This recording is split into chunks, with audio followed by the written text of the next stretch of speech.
अस्सलाम वालेकुम and welcome back to Top Classy Entertainment. उम्मीद है कि आप सब लोग खैरियत से होंगे।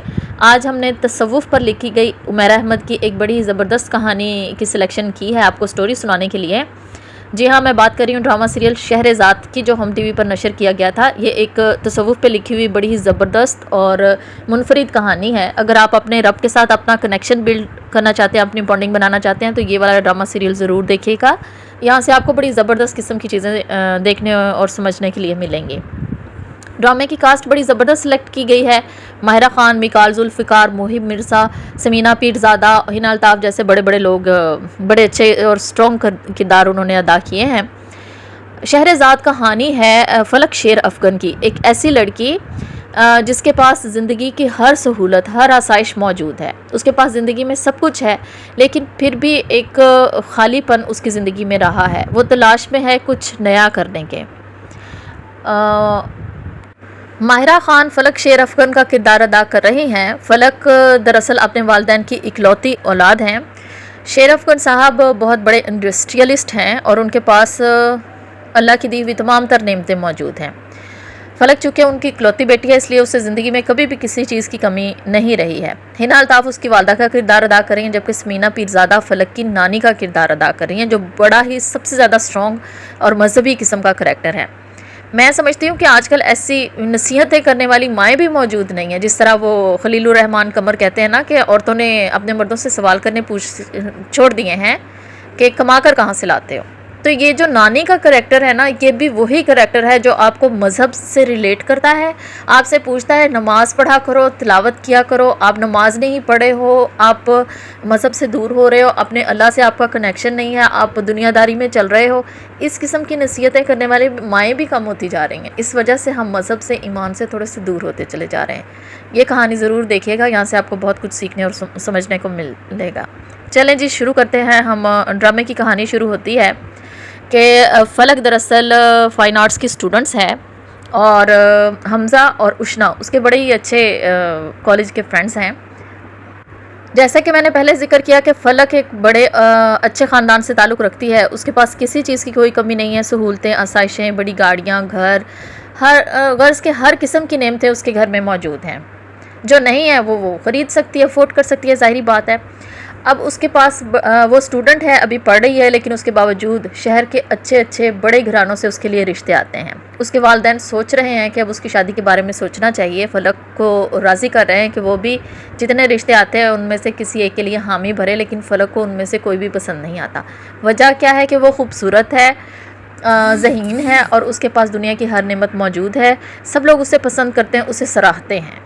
ठीक है, अब फ़लक के पास चूँकि हर चीज़ मौजूद है, तो उसे वो ज़ाहिर सी बात है इन सब चीज़ों को फॉर ग्रांटेड लेती है। वो कहती है कि ये तो कोई बड़ी बात नहीं है, ज़िंदगी में चेंज चाहिए। अब वो जिस एज में है ना, इस एज में तकरीबन हम सभी को कोई ना कोई नया करने की सोचती है। हमें ज़िंदगी में चेंज चाहिए। हमें वो चीज़ें अट्रैक्ट करती हैं जो हमारी पहुंच से दूर होती हैं, जिनको हम हासिल ना कर सकें ना। किसी किस्म की कोई अट्रैक्शन तो हो। ये क्या कि हर चीज़ मिलती चली जा रही है, इसमें तो कोई एडवेंचर ही नहीं है। एडवेंचर का बड़ा शौक़ होता है जी इस एज में। बस फिर वो भी एडवेंचर करने चल पड़ती हैं। फिर जो अल्लाह उनके साथ एडवेंचर करता है ना, वो नाकाबिले बर्दाश्त होता है।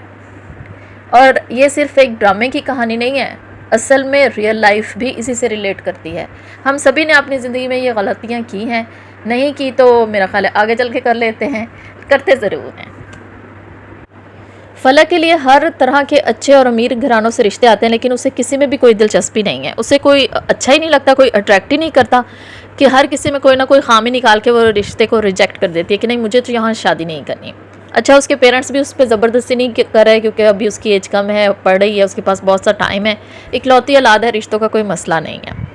फ़लक चूँकि फ़ाइन आर्ट्स की स्टूडेंट है, तो वो स्कल्पचर्स बनाती है। उसने एक स्कल्पचर बनाया है, बड़ी मेहनत और महारत के साथ उसने वो मुजस्समा बनाया है और उसे वो आइडियलाइज़ करने लगी है। उसे लगता है कि ये एक मास्टरपीस है जो उसने बना दिया है। फिर वो अपने दोस्तों के साथ एक पार्टी में जाती है, तो एक शख्स से उसकी मुलाकात होती है जिसका चेहरा बिल्कुल उसी स्कल्पचर से रिजेम्बलेंस रखता है। अब फ़लक उससे बात करने की, उससे मिलने की कोशिश करती है। वो अपने दोस्तों से कहती है कि मेरा इससे इंट्रोडक्शन करवा। उसके दोस्त भी सब बड़े हैरान होते हैं कि फ़लक ने इससे पहले तो किसी में इतनी दिलचस्पी ज़ाहिर नहीं की। खैर, उससे हेलो हाय करने के बाद उससे मालूम होता है कि उसका नाम सलमान अंसर है। अब उससे इसमें अट्रैक्शन पैदा हो जाती है। जब से वो ये पहचानती है कि ये कोई डेस्टिनी है अल्लाह की तरफ से, है कि उस शख्स का चेहरा इसी के स्कल्पचर से रिजेम्बलेंस रखता है, अल्लाह ने उसे इसके लिए भेजा है, इस तरह के कनेक्शंस उसके जहन में खुद ब खुद बिल्ट होने लग जाते हैं। फ़लक ना चाहते हुए भी उस शख्स की तरफ अट्रैक्ट होने लगती है। दूसरी तरफ सलमान अंसर की बिल्कुल भी कोई दिलचस्पी नहीं है फ़लक की तरफ, वो इसे इग्नोर करता है। अब उसका इग्नोर करना इसे और ज़्यादा अट्रैक्ट करता है, क्योंकि हर किसी ने हमेशा इसको एडमायर किया था, इसकी खूबसूरती को सराहा था, हर कोई तारीफ़ कर रहा था ना, तो चेंज नहीं था। यहाँ पर चेंज वहीं से आता है। हमज़ा इसका दोस्त भी इसको पॉइंट आउट करता है कि वो चूँकि तुम्हें इग्नोर कर रहा है इसीलिए तुम उसकी तरफ अट्रैक्ट कर रही हो, और ये भी मुमकिन है कि वो तुम्हें जानबूझकर इग्नोर कर रहा हो अटेंशन हासिल करने के लिए, लेकिन ऐसा नहीं था। दरअसल सलमान अंसर की तबीयत ही कुछ इस तरह की होती है। आहिस्ता आहिस्ता इसकी और ज़्यादा मुलाकातें उसके साथ होने लगती हैं, ये उसके और ज़्यादा करीब होने लगती है, करीब से ज़्यादा ये उसकी ख्वाहिश ज़्यादा बढ़ने लग जाती है। धीरे धीरे ये उससे मोहब्बत करने लग जाती है, फिर उससे हर हाल में वही चाहिए, वो उसी से शादी करना चाहती है, जबकि सलमान इससे दूर भागता है, बहुत दफ़ा इसकी इंसल्ट भी कर देता है, बहुत दफ़ा इसको इग्नोर करता है, कभी तो रोने लग जाती है, कभी उसके फ़ोन करने पर फिर फ़ौरन से मान जाती है। जिस तरह से मोहब्बत में होता है, मोहब्बत के तो सारे ही गुनाह माफ़ होते हैं और ऐब तो दिखाई ही नहीं देते। सेम इसी तरह फ़लक के साथ भी हो रहा है, लेकिन उसे समझ नहीं आ रही कि आखिर ये सब हो क्या रहा है। उसके दोस्त उसे बहुत ज़्यादा समझाने की कोशिश करते हैं कि ये एक शराब है, इसके पीछे मत भागो, वो लड़का तुम्हें दिलचस्पी ज़ाहिर नहीं करता, तुम्हारी इंसल्ट कर देता है, वो तुम्हारी अहमियत को नहीं जानता, तुम्हें वैल्यू नहीं करता। बिलखुसूस हमज़ा भी फ़लक में दिलचस्पी रखता है और उससे शादी का ख्वाहिशमंद है, लेकिन फ़लक अपने दिल के हाथों मजबूर है। वो इसे डेस्टिनी समझती है कि मेरा और सलमान का आमना सामना होना कुदरत की तरफ से है और मैं हर हाल में उसी से शादी करना चाहती हूँ। मुझे उससे मोहब्बत हो गई है, मैं उसके सिवा रह ही नहीं सकती, मैं ख़ुद को रोक ही नहीं पाती उसको सोचने ना सोचूं, ऐसा मैं कर ही नहीं पाती। इसी दौरान एक दफ़ा फ़लक सलमान अंसर के घर पर जाती है, उसकी वालदा से उसकी मुलाकात होती है, तो उसकी वालदा को वो लड़की बहुत अच्छी लगती है। फैमिली बैकग्राउंड मालूम करने पर पता चलता है कि वो शहर के सबसे बड़े इंडस्ट्रियलिस्ट की बेटी है, तो फिर तो वो लोग भी दिलचस्पी ज़ाहिर करने लगते हैं कि सलमान की इतने अच्छे घराने में शादी हो जाए तो ये तो बहुत ही अच्छी बात है। इस तरह से दोनों फैमिलीज़ आपस में मिलते हैं और दोनों का रिश्ता तय कर दिया जाता है। फ़लक की तो खुशी की कोई इंतहा ही नहीं रहती कि जो उसने चाहा वो उसको हासिल हो गया। अब वो धड़ाधड़ से अपनी शादी की तैयारियां शुरू कर देती है। वो बहुत ज़्यादा खुश है अपने हुस्न पे, वो पहले से नाज़ा थी, मगरूर थी कि उसे ज़िंदगी की हर सहूलत पहले से मुयस्सर थी, जिसे शादी करनी चाहिए वो भी मिल गया, सेपरेट घर मिल जाता है उसको, हर तरह की सहूलियत आगे भी मिल जाती हैं।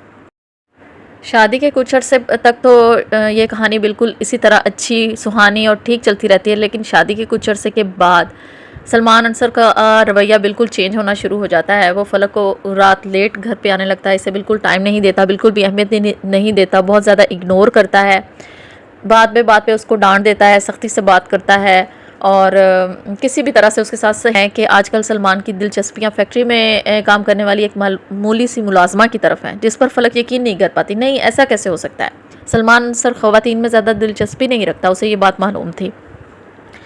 लेकिन और भी बहुत सारे लोगों के कहने पर फिर उसे शक पैदा होता है। वो सलमान से पूछती है क्या तुम्हारी ज़िंदगी में कोई और है। एक दफ़ा तो वो इनकार कर देता है, लेकिन दोबारा जब वो पूछती है तो वो इकरार कर लेता है कि हाँ मेरी ज़िंदगी में कोई और है, मुझे नहीं पता कब कैसे किस तरह से, लेकिन अब वो मेरे लिए सब कुछ है और मैं उसके बगैर रह नहीं सकता।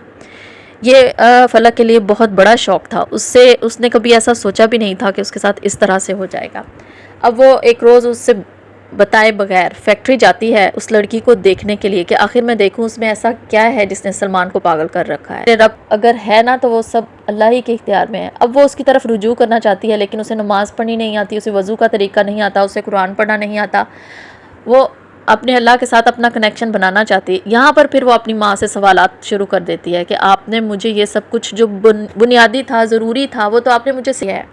एक ताल्लुक़ से ज़िंदगी बनती है, ताल्लुक़ होना ज़रूरी था, वो आपने मुझे दिया ही नहीं।